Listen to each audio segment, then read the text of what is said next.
बिस्मिल्लाहिर्रहमानिर्रहीम। आज हमारा नया टॉपिक है, वो है status of virus in classification. Classification में वायरस का क्या स्टेटस है, आज हम वो देखेंगे। तो पहले हम इसका इंट्रो देख लेते हैं। इंट्रोडक्शन। वो हमारे पास क्या है कि जो वायरस है ना, वो अल्ट्रा माइक्रोस्कोपिक क्रिएचर है। क्या है ये हमारे पास? अल्ट्रा माइक्रोस्कोपिक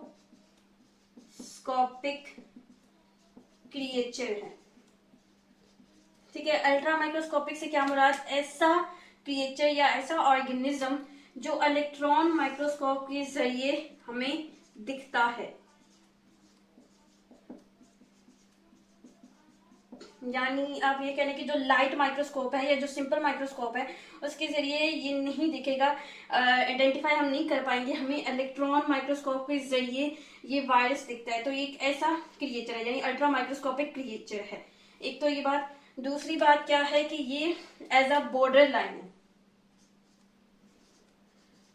बॉर्डर लाइन, ठीक है। जैसे कि आप मान लें यहाँ पे हमारे पास लिविंग ऑर्गेनिज्म है और यहाँ पे नॉन लिविंग। तो ये एक बीच में ना बॉर्डर लाइन है, यूं करके वायरस यानी ना ये लिविंग है और ना ही ये नॉन लिविंग है। ये अभी तक यानी बॉर्डर लाइन है, ना इसे लिविंग कंसीडर किया जाता है ना इसे नॉन लिविंग कंसीडर किया जाता है। तो वायरस क्या है? एक बॉर्डर लाइन है, ना इसे लिविंग समझा जाता है और ना ही इसे नॉन लिविंग समझा जाता है। तो ये इसका इंट्रोडक्शन है हमारे पास। अब हम इसका स्ट्रक्चर देखते हैं।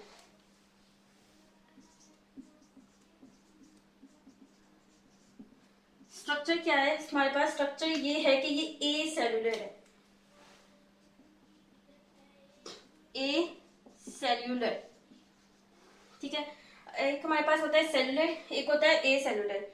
एक होता है सेल्यूलर और एक होता है ए सेल्यूलर, ठीक है।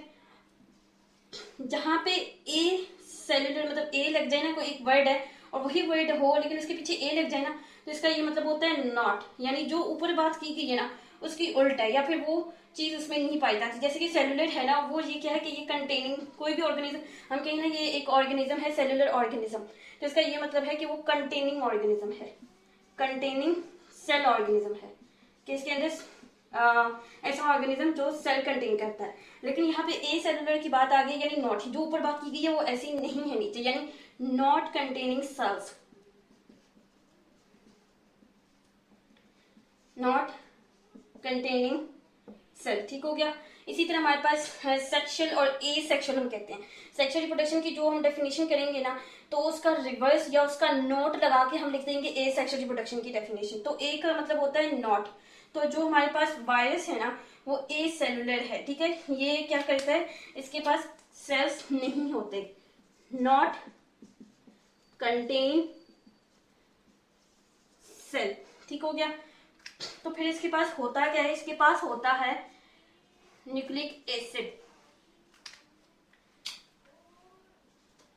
न्यूक्लिक एसिड इसके पास होता है। न्यूक्लिक एसिड दो तरह के होते हैं, एक होता है डीएनए और आरएनए, ठीक है।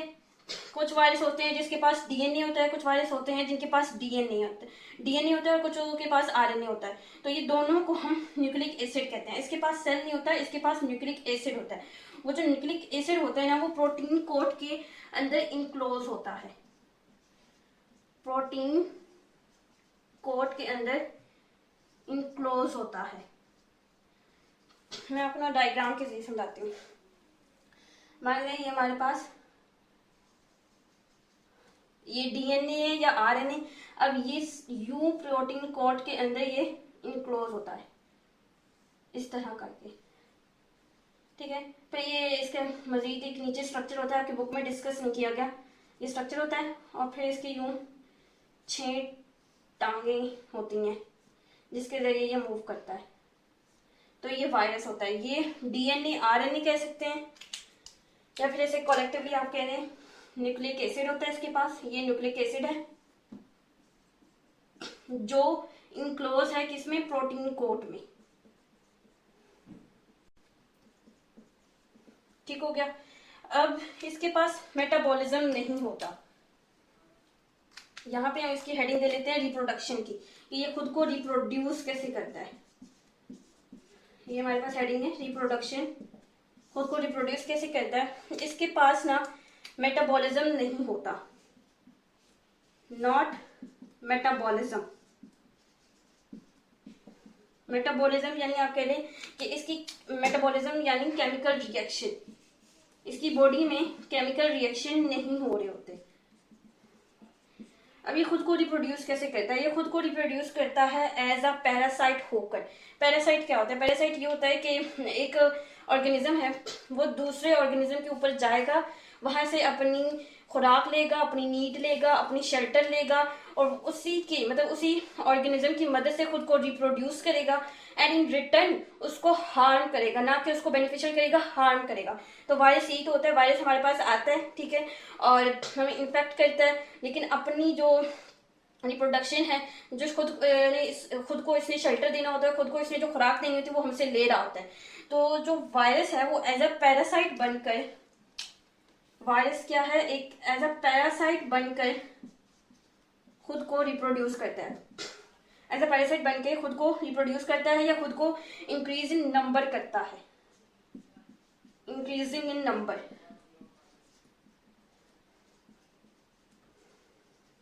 पैरासाइट क्या है हमारे पास? अगर हम इसकी डेफिनेशन आप लिखना चाहें तो लिख सकते हैं कि होस्ट ऑर्गेनिज्म होते हैं, होस्ट ऑर्गेनिज्म के पास जाकर, मतलब host goes to host organism, इसको हम यूं लिख लेते हैं, गोज टू होस्ट ऑर्गेनिज्म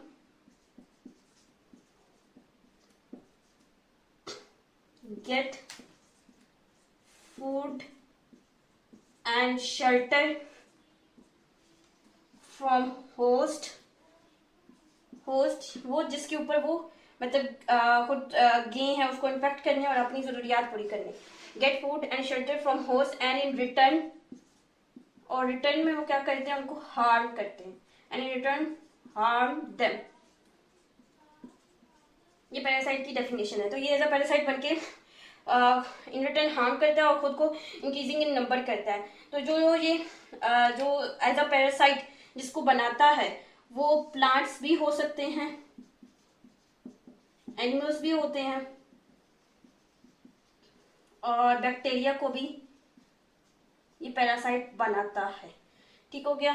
अब जो इसे क्या कहते हैं, वायरस है, हमने जो 3 डोमेन पढ़े थे, domain bacteria, domain archaea and domain eukarya, उसमें ये क्लासिफाई नहीं होता। क्यों नहीं होता? क्योंकि उसके अंदर ना ही डोमेन, मतलब तीनों डोमेन की कोई भी एक करेक्टरिस्टिक्स उसमें नहीं पाई जाती। तो ये वो जो 3 डोमेन है ना, उसके अंदर वायरस को कहीं भी नहीं रखा गया। तो ये आप पॉइंट लिख लें कि ये जो वायरस है, ये 3 डोमेन्स जो हमारे पास थे, उसमें 3 डोमेन्स जो थे उसमें इज नॉट इंक्लूडेड, उसमें इंक्लूड नहीं है। क्यों नहीं है? क्योंकि लेक ऑफ करेक्टरिस्टिक्स है। लेक यानी कमी, कमी है करेक्टरिस्टिक्स की, कोई कमी मतलब कोई करेक्टरिस्टिक्स पाए ही नहीं जाते इसमें, इन तीनों डोमेन्स में। ठीक है, तो ये डोमेन्स में नहीं पाए जाते। ये हमारे पास इसका इंट्रो था। फिर उसके बाद हमने ये स्ट्रक्चर डायग्रामेटिक भी देख लिया, रिप्रोडक्शन भी देख ली। अब आपकी बुक में प्रियॉन्स एंड वेरियोट्स का थोड़ा बहुत डिस्कस किया गया है, वो डिस्कस करते हैं। अब हम पेरियॉन्स एंड वेरियोट्स जो आपके बुक्स में डिस्कस किया गया उसको डिस्कस करते हैं।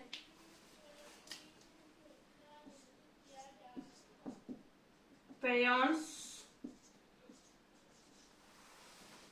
एंड वेरियोट्स, ठीक है, ये वायरसेस हैं, और क्योंकि ये वायरसेस हैं तो ये भी जो 3 डोमेन्स थे उसमें इंक्लूड नहीं है, नॉट इंक्लूडेड। ठीक हो गया।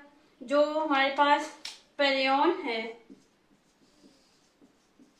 वो प्रोटीन से बना हुआ है, प्रोटीन से कंपोज है, और जो हमारे पास वेरियोट्स है वो सर्कुलर आरएनए से बना हुआ है, सर्कुलर RNA। ठीक हो गया। जो पेरियॉन्स एंड वेरोड्स हैं ये अफेक्ट करते हैं, पेरियॉन्स एंड वेरोड्स अफेक्ट करते हैं किसको? सर्टेन प्लांट्स को, सर्टेन प्लांट्स को इंफेक्शन क्रिएट करते हैं। और कुछ पेरियॉन्स एंड वेरोड्स जो होते हैं वो वजह बनते हैं कैंसर की, कॉजिंग ऑफ कैंसर, कैंसर होने की वजह बनते हैं। तो ये हमारे पास पेरियॉन्स एंड वेरियोड्स का जो आपके पास बॉक्स लिखा गया है वो है हमारे पास। अब आगे जो आपका पेज है ना उसके ऊपर कोविड-19 का जो वायरस है ना वो भी डिस्कस किया गया है, तो हम वो डिस्कस करते हैं अब। कोविड-19,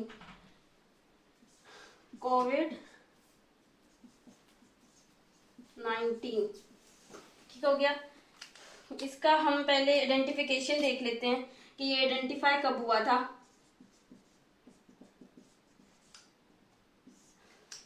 आइडेंटिफाई हुआ था 2019 में, चाइना में वुहान सिटी थी, वुहान सिटी इन चाइना, उधर ये कोविड-19 जो था वो आइडेंटिफाई किया गया था। और जो ये डिजीज थी ना ये एपिडेमिक नहीं, सॉरी एपिडेमिक नहीं, पैनाडेमिक डिजीज थी। ठीक हो गया, पैनाडेमिक डिजीज थी। डिजीज जो होती है वो 3 तरह की होती है, एनाडेमिक, एनाडेमिक डिजीज होती है एक हमारे पास, एक हमारे पास एपिडेमिक, एपिडेमिक और एक pandemic. Endemic disease, epidemic disease, pandemic disease. Endemic disease क्या होती है? ये सर्टेन प्लेसेस में होती है, मतलब सर्टेन प्लेसेस यानी जैसे कि आप कहें एक सिटी में या टाउन में या कंट्री में, ठीक है, कोई सर्टेन प्लेसेस में डिजीज होगी। एपिडेमिक ऐसी डिजीज है जो फ्यू कंट्रीज को लपेट में लेती है, यानी 4-5 कंट्रीज में वो वायरस या फिर वो डिजीज पाई जाएगी। पैनाडेमिक कैसी डिजीज है? पैनाडेमिक ऐसी डिजीज है जो होल वर्ल्ड को अफेक्ट करे, होल वर्ल्ड।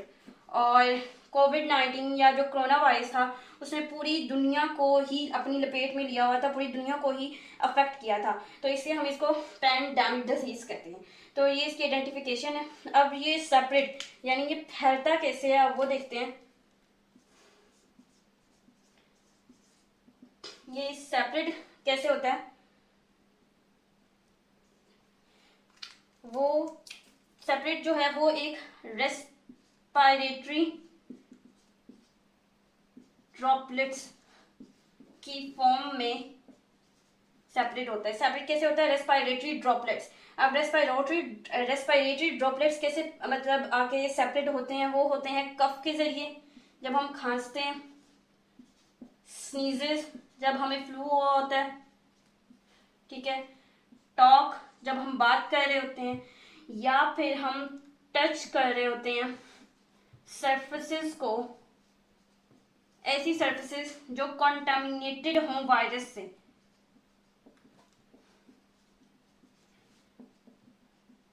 ठीक है, ये रेस्पिरेटरी ड्रॉपलेट्स की फॉर्म में फैलता है। कैसे? रेस्पिरेटरी ड्रॉपलेट्स के जरिए, जब हम कफ करेंगे, खांसेंगे, स्नीजेस होगी, जब हम बात करेंगे तो ये फैलेगा। और ऐसी जगहों को हाथ लगाना या टच करना जिस पर वायरस कॉन्टामिनेटेड हो, तो ये इस तरह सेपरेट होता है। ठीक हो गया। अब ये सेपरेट तो हो जाता है। अब लाइक अगर किसी को हो क्या है कोविड-19, तो हमें कैसे पता चलेगा कि इसको कोरोना वायरस हो गया? तो उसके जो सिम्टम्स है अब हम वो देखते हैं, देख लेते हैं, जिससे हम शिनाख्त लगा सकें कि इस शख्स को कोरोना वायरस है। तो पहला जो हमारे पास सिम्टम है वो है फीवर, फिर कफ, फिर उसके बाद हमारे पास शॉर्टनेस ऑफ ब्रीथ,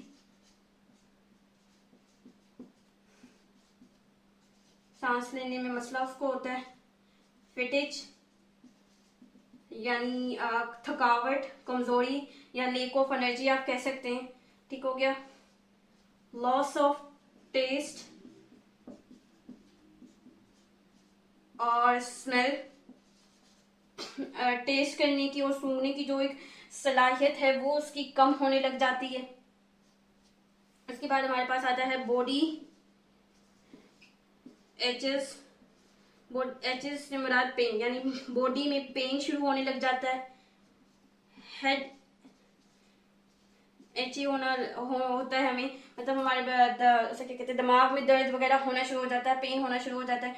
तो ये सिम्टम्स हैं जिससे हम अंदाजा लगा सकते हैं कि इस शख्स को कोविड होने जा रहा है या हो गया है। ठीक है, तो ये सिम्टम्स हैं। अब हमें प्रिवेंटेशन यानी हम किस तरह कोविड-19 से बच सकते हैं वो हम देखते हैं। प्रिवेंटेशन या प्रोटेक्शन भी लिख सकते हैं हेडिंग में।